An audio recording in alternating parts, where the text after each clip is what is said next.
Yes KCR అప్పు చేసిండు. ఒక కాళేశ్వరం కట్టిండు. వరి ధాన్యం ఉత్పత్తిలో నంబర్ 1 చేసిండు భారతదేశంలో.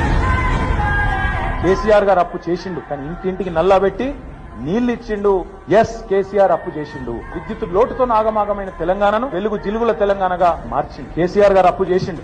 రైతు బంధు అనే పథకం పెట్టి 73,000 కోట్ల రూపాయలు వాళ్ళ ఖాతాలు వేసిండు. కేసీఆర్ అప్పు చేసిండు. 29,000 కోట్ల రైతుల అప్పు తీర్చిండు. కేసీఆర్ అప్పు చేసిండు. ఉచిత కరెంటు రైతులకు ఇచ్చి 60,000 కోట్ల వాళ్ళ భారాన్ని తాను తీసుకున్నాడు. ఎస్ కేసీఆర్ అప్పు చేసిండు. హైదరాబాద్ లో 36 ఫ్లైఓవర్లు. కేసీఆర్ అప్పు చేసిండు. ఒక అఖండమైన సెక్రటేరియట్ కట్టిండు. కేసీఆర్ అప్పు చేసిండు. తెలంగాణ అమరులకు అమరజ్యోతి డాక్టర్ బాబాసాహెబ్ విగ్రహం పెట్టిండు. కేసీఆర్ అప్పు చేసిండు. 32 మెడికల్ కాలేజీలు పెట్టి, 32 నర్సింగ్ కాలేజీలు పెట్టి, 1022 గురుకుల పాఠశాలలు పెట్టిండు. కేసీఆర్ అప్పు చేసిండు. ఊరూరికి రైతు వేదిక కట్టిండు. నర్సరీ పెట్టిండు. డంపింగ్ యార్డ్ కట్టిండు. వైకుంఠ ధామం కట్టిండు. ప్రకృతి వనం కట్టిండు. నేను చెప్పమంటే ఇంకో గట చెప్తా. కేసీఆర్ ఏం చేసిండు. నువ్వు పీకింది ఏంది చెప్పు.